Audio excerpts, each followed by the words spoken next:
마지막 시간, 하나님의 나라의 행복 원리에 대한 8번째 마지막 시간입니다. 어느덧 저희가 팔복에 대한 8가지 복에 대한 이야기들을 같이 나누었고, 그 말씀, 끈 말씀으로 오늘은 박해받은 자, 의를 위하여 박해받은 자는 어떠한 사람들이며 어떠한 삶을 살아가야 하는지를 오늘 우리에게 말씀해주고 있는 말씀들입니다. 오늘 이 말씀이 앞서 우리에게도 들려지는 말씀이 되고, 우리가 이 말씀 안에서 예수님께서 어떤 의미로 말씀하셨는지를 우리가 헤아리는 그러한 시간들로 함께 말씀을 읽겠습니다. 마태복음 5장 10절에서 12절 말씀, 저와 여러분이 한 목소리로 함께 읽겠습니다. 의를 위하여 박해를 받은 자는 복이 있나니 천국이 그들의 것임이요, 나로 말미암아 너희를 욕하고 박해하고 거짓으로 너희를 거슬러 모든 악한 말을 할 때에는 너희에게 복이 있나니 기뻐하고 즐거워하라. 하늘에서 너희의 상이 큼이라. 너희 전에 있던 선지자들도 이같이 박해하였느니라. 아멘. 오늘 말씀을 보면 의를 위하여 박해를 받은 자는 복이 있다 말씀합니다. 그리고 그러한 사람들에게는 천국이 그들의 것이다 라고 말씀하고 있습니다. 오늘 우리 안에 주어진 이 말씀이 팔복 중에 가장 도전적인 말씀이 아닐까 싶습니다. 난이도로 생각해 보면 가장 난이도가 높은 말씀입니다. 우리가 실천해야 된다라고 하면 실천하기 굉장히 까다로운 말씀이기도 합니다. 그리고 때로는 이 말씀이 우리에게 위험 부담을 감수하라고 하는 것 같은 말씀일 수도 있겠습니다. 그만큼 이 한 단어 때문에 오늘 이 말씀이 굉장히 우리 안에 불편하게 작용되는 말씀이 있습니다. 박해, 다시 말해 고난, 또다시 대체어로 사용한다면 시련. 이러한 말씀들이 우리가 예수 믿는 사람들로서 예수 믿는 과정들 안에 주어지는 어려움들이라면 이것이 우리 안에 어떻게 내가 실천할 수 있을까? 그리고 이것을 어떻게 받아들일 수 있을까? 그럼에도 불구하고 어떻게 그리스도인으로 살아갈 수 있을까? 그런 고민들을 하는 순간 머리가 아파올 겁니다. 여러분, 제가 이런 물음을 한번 여쭤보고 싶습니다. 혹시 여러분들에게 엄마 아빠가 물론 이제 생존하고 계시지 않으신 분들도 있겠지만 혹시 어느 집에든지 우리 아들, 딸이 그냥 학교에서 가서 수업만 잘 듣고 학교 그냥 잘 다니고, 그래서 초등학교 6년, 중학교 3년, 고등학교 3년 이 과정들 안에서 그냥 잘 다녀주기만 바라고, 그래도 소원이 있다면 상 한 개 정도 받았으면 좋겠다라는 소원이 있다면 그냥 개근상 하나 정도 받으면 너무 좋겠다라고 하는 그 마음으로 아이에게 얘기를 했고, 그리고 그 아이는 그 마음으로 학교를 간다면 학교 생활에 부담이 있을까요, 없을까요? 별로 없을 것 같습니다. 왜냐하면 그냥 부모가 큰 기대가 없습니다. 큰 기대가 없고 이 정도만 해주면 너무 좋겠다라는 생각을 했던 겁니다. 반대로요, 우리가 어떤 부모가 있는데 그 부모가 이 아이에게 너는 이왕 학교 갈 거면 전교생이 있는데 이 전교생 중에서도 네가 1등을 해야 되겠다, 전교 1등을 해야 되겠다라고 해서 그 말을 들은 자녀는 어떠한 마음이겠습니까? 여전히 별로 부담이 없을 수도 있습니다. 별로 그냥 그러든지 말든지, 나는 애초에 1등할 자신도 없지만 실력도 아니고 노력할 마음도 없고, 그래서 그냥 부모의 했던 말과 내 행동은 다를 수 있습니다. 근데 사람이 참 신기하게도 내가 그렇게 1등을 하든 1등을 하지 않든 들은 말에 대해서는 부담을 갖습니다. 그래서 내가 그 근처도 못 간다고 할지라도 내 마음속에 작용되는 그 부담이 나로 하여금 힘이 들게 합니다. 근데 오늘 말씀이 꼭 그런 말씀 같습니다. 의를 위하여 박해받은 자. 그러면 예수 믿는 기준, 예수 믿는 것에 대한 신앙에 나타나는 증거가 꽤 우리에게 무거운 증거로 자리 잡고 있습니다. 그냥 우리에게 의를 위하여 살아가는 사람들은 복이 있나니 라고 정도만 했어도 그것만으로도 우리에게 벅찰 텐데 의를 위하여 박해받은 자라고 하는 이 박해를 붙여서 설명을 하고 있습니다. 그러니 이 박해받지 않는 것, 그리고 예수 믿는 데 있어서도 이번 한 주간 동안에도 어떠한 박해를 경험하지 않고 오는 것 자체가 내게 은혜인 것처럼 생각되는 그러한 시점도 있겠다라는 겁니다. 여러분, 한 주간 잘 위장하시고 포장하시고 감추어서 내가 예수 그리스도를 믿는 사람인지 모르고 그렇게 지내서 그 안전지대에 지냈다가 한 주간 동안에도 어떠한 위협도, 그리고 욕먹음도, 때로는 예수 믿는 것들이 저렇다라는 그런 어떤 핀잔도, 그리고 예수 믿음으로 하여금 내가 감수해야 되는 손해도 없이 혹시 이 자리에 앉아 계신 분 계십니까? 말이 너무 빨라서 못 알아들으신 겁니까? 네. 여러분, 한번 생각해 보셨으면 좋겠습니다. 이번 한 주간 내가 오늘 이 말씀 앞에 서는 데 있어서 나는 예수님 때문에 한 주간에 어떠한 고난이든 어떠한 시련이든 어떠한 박해든 그러한 어려움들 안에 살다가 오늘 이 자리에 와서 너무 힘이 듭니다. 여러분, 자칫 오해하시면 안 되는 것이 그냥 여러분 잘못해서 받은 고난으로 하여금 그것이 예수 그리스도로 인해서 고난받았다고 포장하지 마시고요. 그것은 결코 거기에 포장해서 될 일이 아니고, 우리가 정말 예수 그리스도를 위해서 예수님 때문에 내가 받은 그러한 어려움들이 있다면 여러분, 한 주간 어떠한 어려움들을 겪고 이 자리에 오셨습니까? 오늘 말씀을 생각해보는 이 말씀에 우리가 고민해봐도 내가 어느 지점에서도 그냥 어찌 살다 보니 내가 힘든 것은 있었고, 그리고 살아가는 과정 안에 고난들은 있었지만 내 앞에 전제가 되는 예수 때문에 내가 이러한 어려움들은 겪었다라고 하는 부분들이 없다면 오늘 우리 안에 신앙생활에 있어서 방향에 대한 부분들을 다시 한번 고민하게 되게 하는 말씀이 오늘 주어진 우리의 말씀입니다. 마태복음 오늘 이 말씀을 보면 이미 팔복에 대한 개념 중에 앞서 5번째, 6번째가 열매에 대한 이야기들입니다. 마찬가지로 7번째와 8번째도 열매에 대한 이야기들입니다. 그러니 팔복 안에서는 너희가 이제 세상 안에서 삶을 통해서 이러한 열매를 드러내며 나타내는 삶을 살라고 하는 이 열매에 대한 말씀이 거기에 기록이 되어져 있습니다. 5번째 복이 여러분 기억하시겠지만 긍휼히 여기는 자라는 겁니다. 이제 마음 안에 맺어지는 열매입니다. 성품으로 맺어지는 열매인 겁니다. 그리고 이어서 마음이 청결한 자, 거룩함을 추구하며 이 땅에 살아가는 동안에 우리가 그리스도 예수를 닮아서 일생을 살고 영생을 소망하며 살아가는 삶, 그것을 우리가 마음이 청결한 자로 살아가는 소망을 가지고 그렇게 마음 안에 열매를 맺어가는 것. 그러니 오늘 5번째와 6번째는 우리 안에 마음의 열매로 맺어가는 부분들입니다. 그리고 지난주에 말씀을 같이 나누었던 7번째와 오늘의 8번째 이 팔복에 대한 말씀은 이제 삶으로 드러나는 열매에 대한 이야기들을 하고 있습니다. 화평하게 하는 자, 그리고 오늘 말씀에 의를 위하여 박해받는 자, 이 두 말씀을 같이 연결해서 이제 삶으로 드러나는 열매, 그러니 삶으로 드러나게 되는 열매, 예수 믿고 그리스도인으로 살아가는 삶에서 이러한 열매가 맺혀져가는 다른 사람들도 알만하고 공감하고 이해할 만한 열매는 지난주와 이번 주 열매라는 겁니다. 여러분, 어떻게 하면 화평이 이루어질까요? 여러분, 화평은 공의와 정의가 있어야지만 화평을 이룰 수 있습니다. 다시 말해 그 가운데 질서, 법이라는 것이 존재해야지만 서로 안에 약속이 지켜져야지만 마음의 화평을 이루어갈 수 있습니다. 누군가가 룰을 깬다고 한다면, 누군가가 이 법을 어긴다고 한다면 내 마음이 불편해질 겁니다. 그래서 이 정의, 공의라고 하는 부분, 오늘 말씀의 말씀과 지난주 화평은 서로 공존하고 있는 말씀이기도 합니다. 더불어 의를 이루어 가는 사람들에게 주어지는 태도가 뭐냐면, 의라고 하면 우리는 생각할 때 맞서 싸워야 된다 생각을 합니다.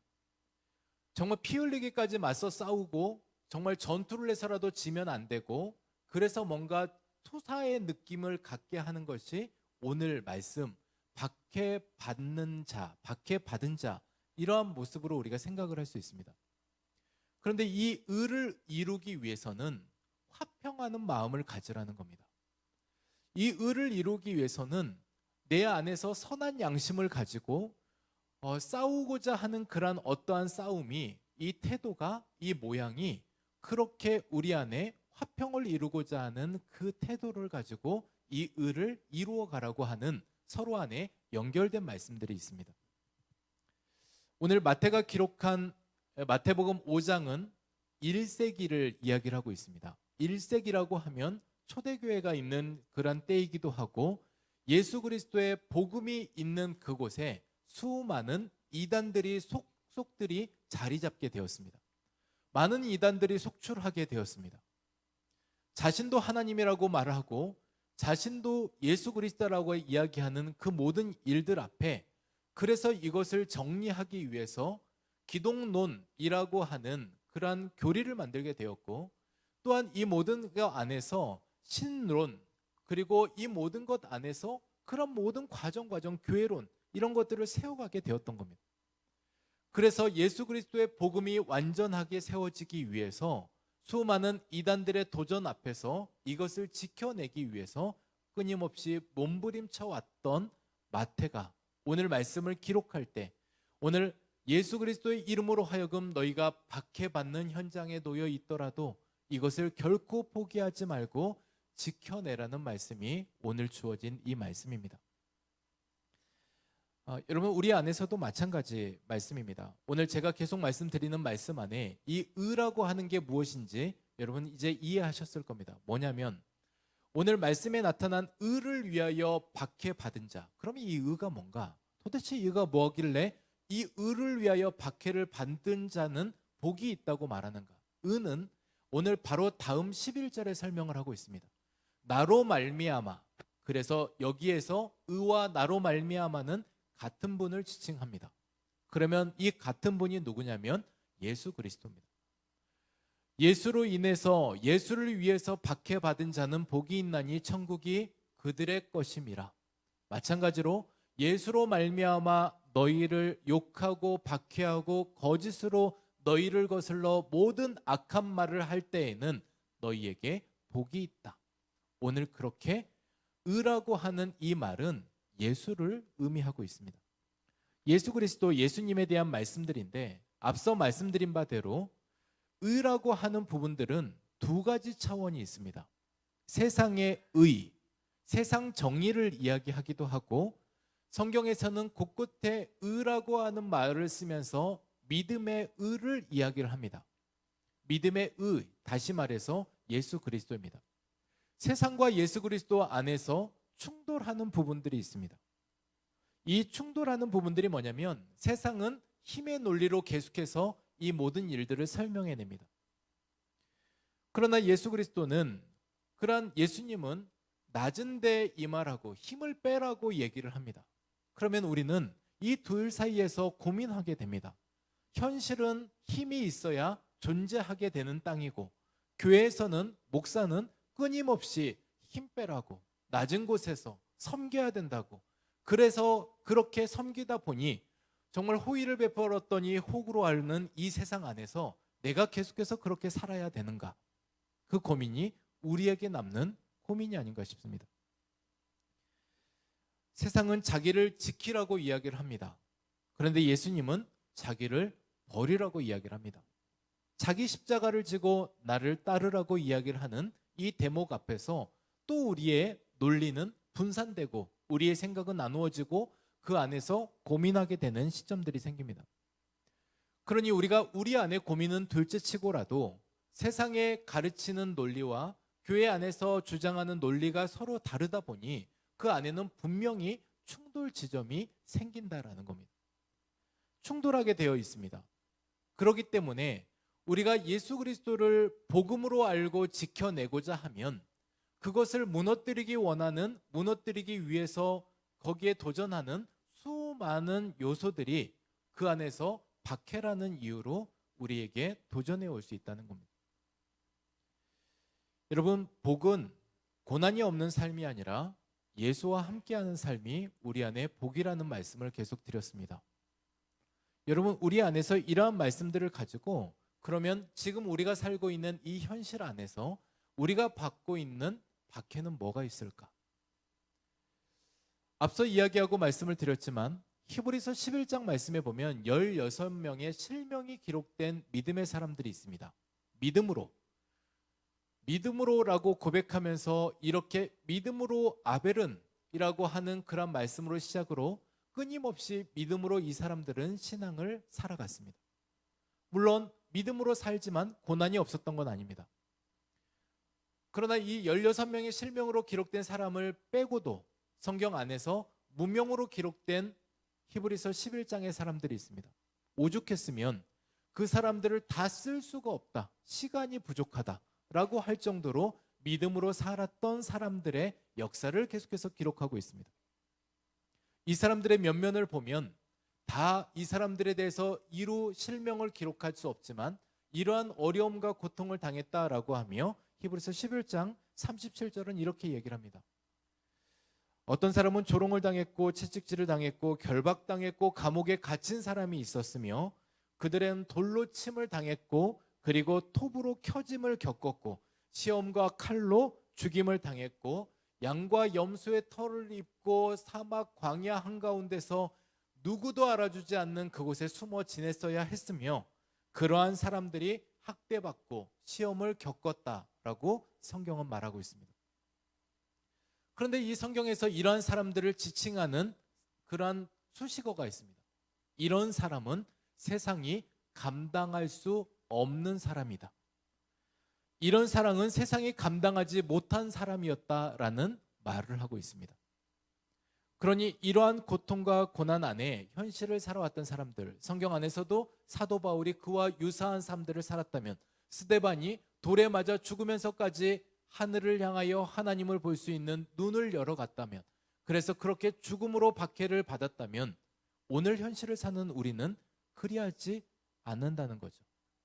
여러분, 누가 아무리 어려움들을 겪는다고 해도, 우리가 예수 믿는다고 해도 이러한 위협 안에 사는 사람들은 없을 것 같습니다.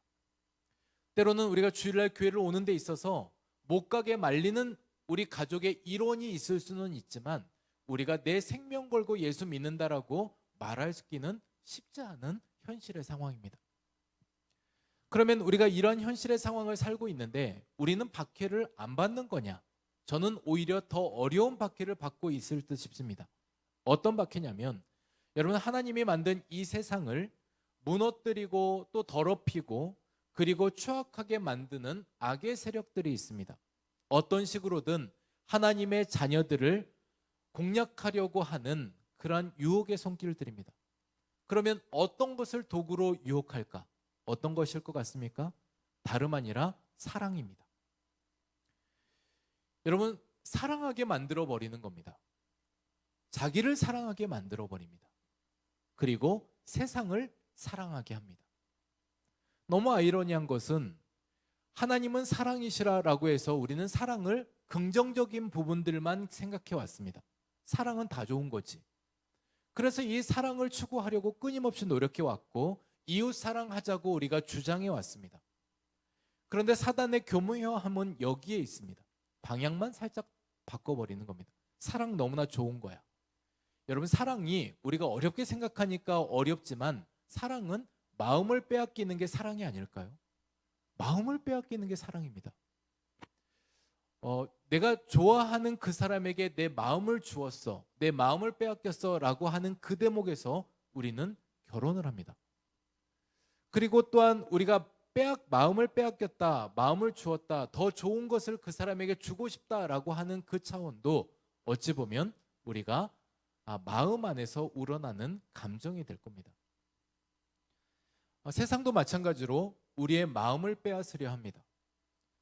그리고 그것에 가짜 사랑으로 채워놓고자 합니다. 위장된 사랑으로 변장을 시켜버립니다. 위선인데 그것이 꼭 선인 것처럼 우리에게 말을 합니다. 그래서 사단은 오늘도 끊임없이 우리에게 사랑이라고 하는 똑같은 포장지를 가지고 다가와서 너 이거 사랑하면 돼 라고 우리에게 제시하고 있다는 겁니다. 여러분, 사탄이 우리에게 사랑하게 하는 대표적인 영역들이 있습니다. 잠시 설명을 드리겠습니다. 사탄이 사랑하게 하는 대표적인 영역의 첫 번째가 육신의 정욕입니다. 여러분, 이 육신의 정욕은 사탄은 끊임없이 우리 안에 유혹할 때 단적으로 끊어내고 자신의 모든 것들을 받아들이라고만 말하지 않습니다. 그 중에 대표적인 게 뭐냐면 예수 믿어도 적당히 믿으라는 겁니다. 주일 성수하면 융통성 없는 사람인 것처럼 여기게 합니다. 그래서 주일 성수하는 그 사람은 고리타분하고, 그리고 뭔가 이 사람하고 이야기하면 대화가 잘 안 통할 것 같은 그러한 모습으로 그렇게 바꾸어 버립니다. 그래서 예수 믿을 때 적당히 믿으라는 말을 하는데, 여러분, 이 적당히가 굉장히 어려운 거 아시죠? 우리가 이 적당히가 사람에게 주어질 때, 우리에게 주어질 때 좀처럼 그것을 컨트롤하는 사람들이 별로 없습니다. 음식에 적당히, 시간을 적당히, 감정을 적당히, 우리가 이 모든 일에 적당히라고 말하는 것은 정말 초고수들이 하는 말 같습니다. 가끔 TV에 나오면 정말 계량된 수저로 이야기하면서 설탕 한 스푼, 그리고 소금 한 스푼, 그리고 저기에 있는 다시다 한 스푼을 넣으시면 맛있는 음식이 됩니다 라고 하며 계량된 것을 말하면 좋겠는데, 꼭 장인들은 이야기에 나와서 하는 말이 있습니다. 모든 걸 적당히 넣으면 된다는 거예요. 여러분, 그 적당히가 굉장히 어려운 말입니다. 가끔 설명할 때 이 시어머니들이 며느리한테 음식 가르쳐 줄 때 항상 답답해 하면서도 자기는 다 아는 용어, 이 적당히입니다. 적당히 넣으면 된다는 거예요. 근데 이 적당히가 참 쉽지가 않거든요. 근데 예수 믿는 데 있어서도 우리는 적당히 믿는다라고 할 수만 있다면 그 또한도 우리가 한번 해볼 만합니다. 근데 이 적당히가 되지가 않습니다. 이 모든 일들 안에 사탄은 우리에게 끊임없이 이 적당히라고 말하지만, 이 적당히 안에 우리 안에 함정을 파놓은 것이 뭐냐면, 이 적당히는 또 다른 그 적당하게는 다른 것에 관심을 쏟으라는 이야기입니다. 100%라면 너가 그래 50%는 신앙에 관심을 쏟고 50%는 이 일에 관심을 쏟아서 왠지 균형을 이루는 것처럼 적당히를 이야기를 합니다. 육신의 정욕을 우리가 생각해 본다면 쾌락, 그리고 성적 타락, 탐욕, 감각적인 만족, 이런 것이 대표적인 육신의 정욕이라면, 여러분, 이러한 모든 일들 안에서 끊임없이 우리에게 중독이라는 영역으로 우리가 그 안에서 시간을 쓰게 하고, 감정을 쓰게 하고, 생각을 쓰게 하며 돈을 쓰게 합니다. 포르노라고 하는 그러한 장면 안에서 우리가 그리할 수 있고, 알코올 중독이 그럴 수 있겠고요. 게임도 쇼핑도 우리 안에 도박도 이 영역 안에서 끊임없이 육신의 정욕을 추구하게 만드는, 그래서 이러한 순간 안에서 우리가 사랑하게 만드는 영역들이 있습니다. 우리 안에서 이것으로 하여금 계속된 유혹이라는 이름으로 우리가 싸워야 하는 영역들이 바로 이러한 영역들입니다. 두 번째는 안목의 정욕입니다. 더 높이 올라가야 되겠고, 더 앞서가야 되겠고, 더 많은 것을 가져야 하는 이 성공이라는 것이 우리 안에 만족 없는 경쟁 속에 살게 합니다. 어떤 광고를 봤는데 이런 광고 내용들이 있어요. 언제 사도 살 거 시기만 늦출 뿐이다. 이 말은 뭐냐면, 여러분이 홈쇼핑에서 지금 뭔가를 봤는데 마음속에 계속 남아 있다는 거예요.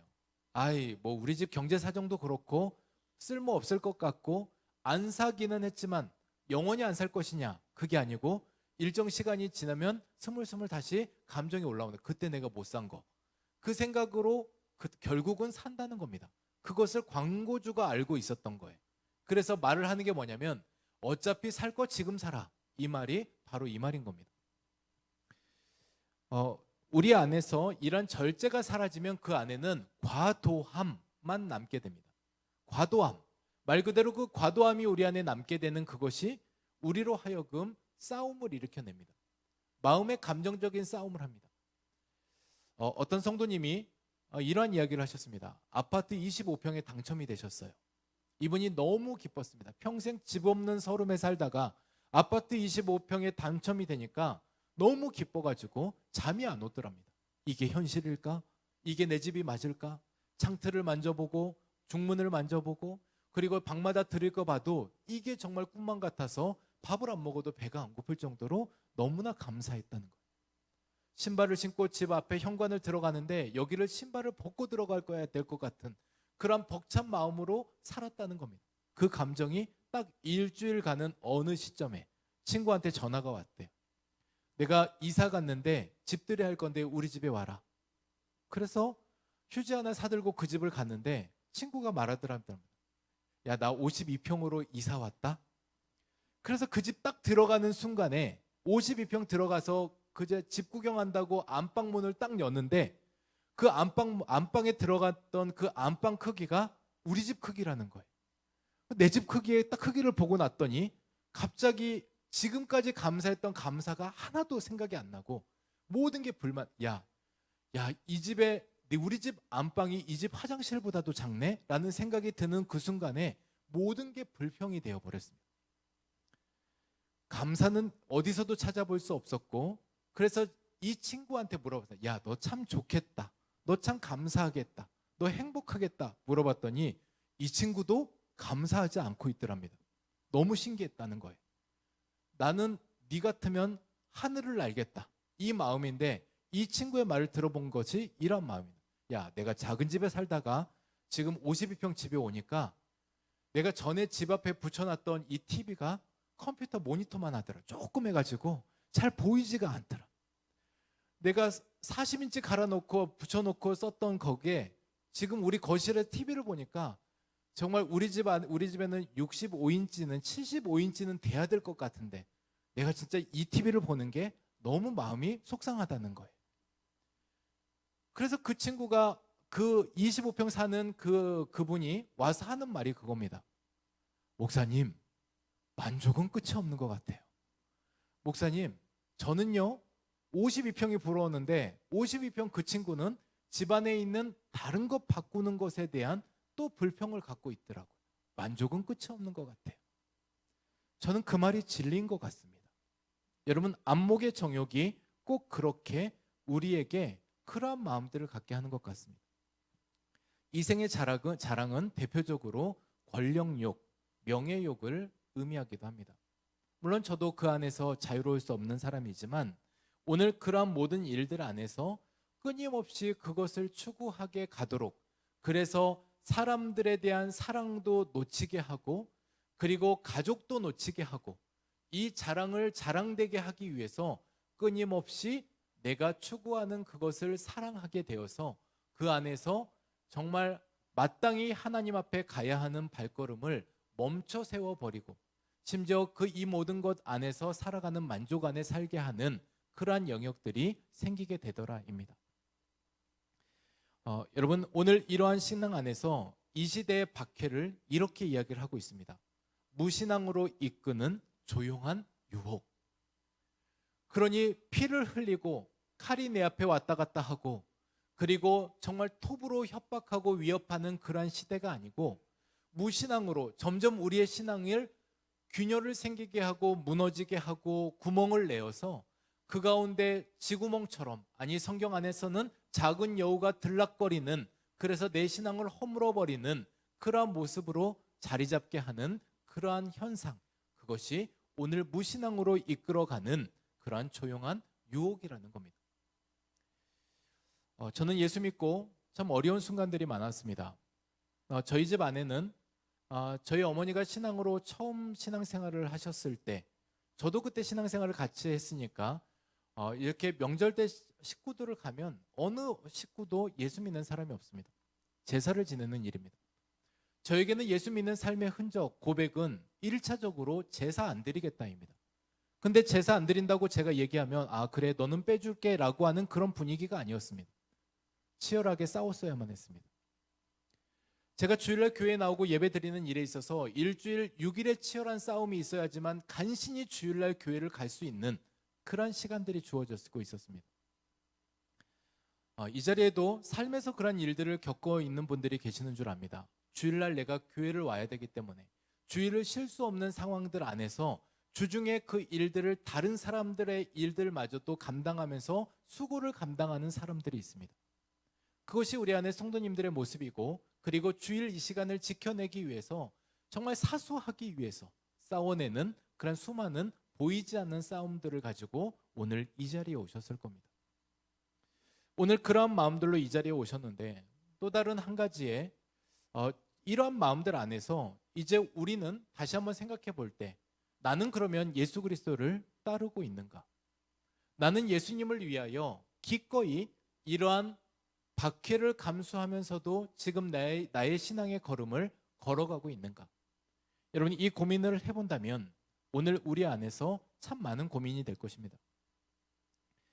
오늘 베드로전서 3장 14절에 보면 이런 말씀이 있어서 잠시 제가 읽어드리고 싶습니다. 그러나 의를 위하여 고난을 받으면 복이 있는 자니 그들이 두려워하는 것을 두려워하지 말며 근심하지 말고.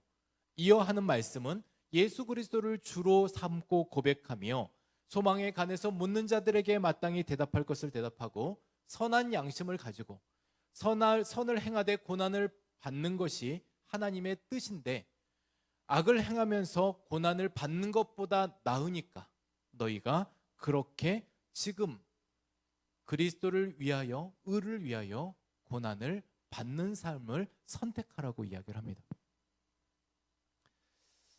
제가 고등학교 때 있었던 일입니다. 저희 집 아버지가 하도 핍박이 너무 심해서, 박해가 심해서 어느 날은 집에 갔는데 제 방, 그냥 장판이 있는 그 방에 제가 보는 성경책 2권이 갈기갈기 찢겨가지고 쌓여져 있었습니다. 그리고 제 보는 앞에서 저희 아버지가 불을 붙여서 태우셨습니다. 안방에서, 장판 다 타는 그 방에서 불이 이만큼 올라오는데, 그러면서 저희 아버지가 저한테 물어봤던 게 있습니다. 너 계속 예수 믿을래? 여러분, 고등학교 때 제가 어떠한 마음에 어떠한 생각이었는지 모르겠는데 그때 그 순간에 제가 했던 말이 있습니다. 여러분, 눈앞에 있는 불이 보이고 저희 아버지의 위협이 보이고 이 순간 안에 제가 고백했던 고백이 있습니다. 저는 그래도 예수 믿겠습니다. 근데 저희 아버지가 그때 했던 말이 있습니다. 너 그러면 앞으로 계속 네 꿈이 목사라고 하는데 신학할래? 나는 네가 그냥 직장 다니면 좋겠다. 저는 목사 되겠습니다. 근데 저희 아버지가 한마디 하셨습니다. 그럼 네 맘대로 해라. 네 맘대로 해라라고 하는 이 말에는 어떠한 지원도 하지 않겠다는 말이 깔려있는 말입니다. 여러분, 네 맘대로 하라라는 그 말에 제가 갑자기 고민이 생겼습니다. 하나님 앞에 가서 물어봤습니다. 하나님, 제가 한 말이 맞죠? 제가 한 결정이 맞죠? 하나님, 제가 예수님 따라간다라고 고백하는 이 고백이 맞죠? 그러면 앞으로 저의 삶은 하나님이 책임지셔야 합니다. 왜냐하면 하나님 따라가는 그 길에 망했다라는 소리는 저는 듣고 싶지 않습니다. 그리고 절대 저의 선택이 잘못됐다라고 하는 것이 아님을 보여주셨으면 좋겠습니다. 그런 순간들을 따라가면서 오늘까지 왔습니다. 저는 앞으로 가야 될 길이 있지만 하나님께서 저의 삶 안에서 점점점 확인시켜 주시는 게 있습니다. 네 선택이 결코 틀리지 않았다. 그때 말씀하셨던 하나님께서 저에게 주셨던 마음의 위로가 있습니다. 정말 짧은 메시지. 맞다. 너의 선택이 맞다라고 하는 그것에 앞이 보이지 않았지만 하나님이 맞다 하면 맞는 거다라는 생각이 들었습니다. 어린 마음이지만 그 마음을 가지고 오게 되었습니다. 여러분, 오늘 마태복음 5장 11절과 12절 말씀을 보면 이렇게 기록되어 있습니다. 나로 말미암아, 그러니 나 때문에 겪는 너의 고난, 그러한 고난이 너에게 복이 있다라고 말씀을 합니다.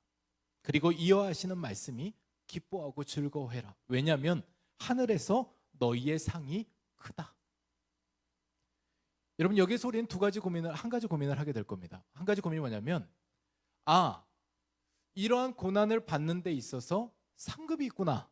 근데 이 상급이 현찰이 아니라 약속 어음이구나. 이 상급이 내 앞에서 이러한 고난을 받고 어려움들을 겪으면 하나님께서 이 땅에서 보상이 바로 떨어져서 내 앞에 와야 되는데 그게 아니라 지금 하늘에서 상급이 있다고 하는구나. 눈에 보이지 않는 이 상급, 언제 받을지도 모르는 이 상급, 내가 이거 믿고 가야 되나? 여러분, 그런 고민들이 드실 겁니다. 그럴 때 오늘 말씀 안에서 또 이러한 모든 예수 믿는 것으로 하여금 박해받고, 그것이 욕으로 그리고 박해로 거짓으로 거슬리고 악한 말로 듣게 될 때, 이러한 순간들에 이것을 견뎌내는 게 그렇게 쉽지 않다는 겁니다. 여러분, 제가 한번 물어보겠습니다. 이 질문이 오늘 가장 중요한 질문일 것 같습니다. 여러분, 누가 여러분에게 혹시 악한 말을 하고 그리고 욕을 하는데, 내가 그렇게 욕을 할 때마다 1,000만 원씩 줄게 라고 하면 여러분들은 그 욕 듣고 1,000만 원 받으시겠습니까? 안 받으시겠습니까? 그 질문을 제가 여러분들에게 할 질문이 아닌 것 같고, 여러분들은 고상하시고 이래서 나는 욕 안 먹고 1,000만 원 안 받겠다 이렇게 생각을 하실 것 같으니 그냥 제 얘기만 하겠습니다. 저는 누가 1,000만 원 주면서 욕한다 그러면 그 1,000만 원 받겠습니다. 그러니 성도 여러분, 여러분들도 저 욕하고 싶으시면 1,000만 원씩 가져오시면 됩니다. 가지고 오셔서 제 앞에 딱 올려놓고, 지금부터 이제 제가 목사님 욕할 테니까 이 1,000만 원 드릴게요 라고 하면 기꺼이 듣겠습니다. 근데 여러분, 이 말인 겁니다. 우리가 잘 적용되지 않는 말이긴 하지만 우리 눈에 정말 실제로 보여지는 현찰, 현금 같지 않아서, 우리가 정말 없는 것 같아서, 확인되지 않는 것 같아서 어려운 일이지만, 하나님께서는 말씀하시는 분, 약속하시는 분, 그 약속을 이루시는 분임을 우리가 믿는다면, 오늘 우리에게 주어진 이 말씀, 기뻐하고 즐거워해라, 너가 그렇게 욕먹고 박해받고 힘들었다면, 그것이 나를 위해 네가 그리 했다면 그것으로 인해서 내가 너를 위해서 복을 줄 거야. 그게 너에게 있어서 하늘의 상급을 많이 줄 거야, 크게 줄 거야. 오늘 그렇게 말씀하고 있는 말씀입니다. 그러니 여러분, 이 두 가지 말씀, 앞서 이 말씀에 우리가 좀 기억하였으면 좋겠습니다. 우리가 이 땅에서 끝까지 신앙을 완주할 수 있는 이유는, 근거는 어디에 있냐면 하나님께 피하셔야 합니다. 어려운 상황들이 있을 때, 오늘 다윗이 시편 16편 1절 말씀에 이렇게 이야기를 합니다. 하나님이여 나를 지켜주소서, 내가 주께 피하나이다.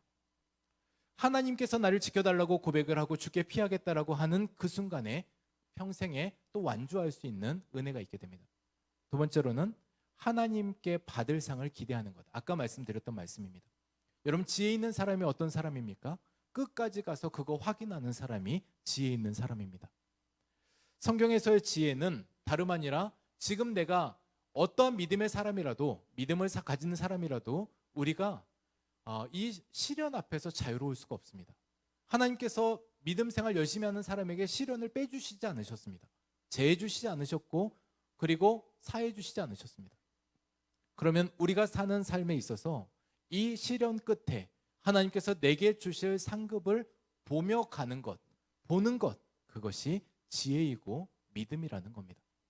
오늘 그 믿음의 마음들을 가지고, 오늘 그 지혜를 가지고, 오늘 하나님께서 내게 주신 그 부름의 상을 기대하면서 오늘 이 길을 걸어가는 저와 여러분 되시기를 주님의 이름으로 축복합니다. 오늘 우리 함께 찬양하겠습니다. 내게 허락하신 시련을 통해, 오늘 이 찬양을 통해서 하나님, 오늘 제가 하나님 앞에 믿음으로 결단하는 이 시간이, 주님 오늘 어떠한 삶들을 살아가는 동안에도 이 시간 안에서 하나님을 기억하는 삶, 그리고 주께서 내게 허락하신 상급을 기대하는 삶, 그 안에서 또한 믿음으로 인내하며 살아가는 삶이 되도록 주님 은혜를 허락하여 주옵소서. 오늘 그 마음으로 우리 같이 찬양하며 주 앞에 나아가겠습니다.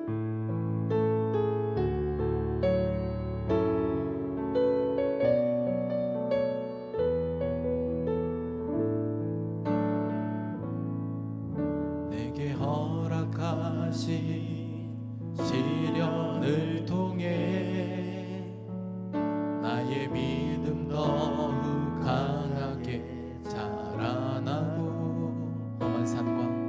험한 산과 골짜기 지나는 동안 주께 더 가까이 나를 이끄시네. 내가 겪는 시험이 어렵고 힘겨워도 내 주님보다 크지 않네. 내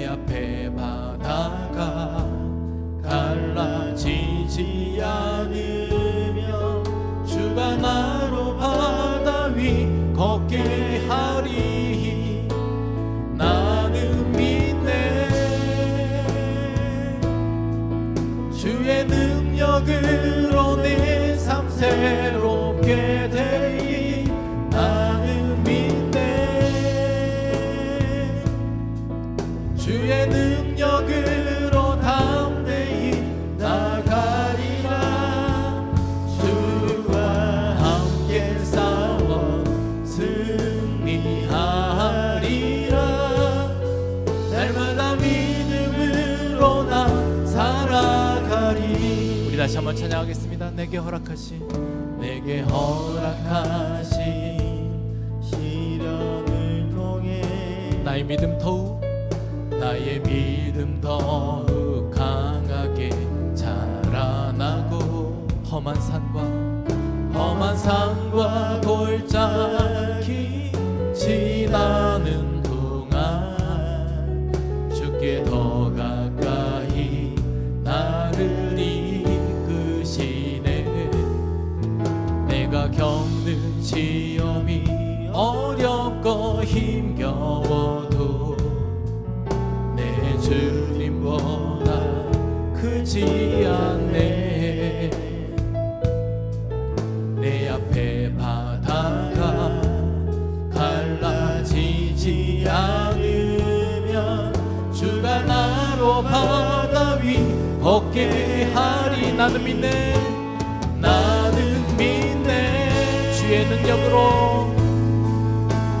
능력으로 내 삶 새롭게 되리. 나는 믿네. 주의 능력으로 담대히 나가리라. 주와 함께 싸워 승리하리라. 날마다 믿음으로 나 살아. 우리 다시 한번 고백하십시다. 나는 믿네. 주의 능력으로 내 삶 새롭게 되리. 나는 믿네. 주의 능력으로 담대히 나가리라. 주와 함께 싸워 승리하리라. 날마다 믿음으로 나 살아. 우리 이 시간에 손을 높이 들고 고백하겠습니다. 나는 믿네. 주의 능력으로 내 삶 새롭게 되리. 나는 믿네. 주의 능력으로 담대히 살아가리라. 주와 함께 싸워 승리하리라.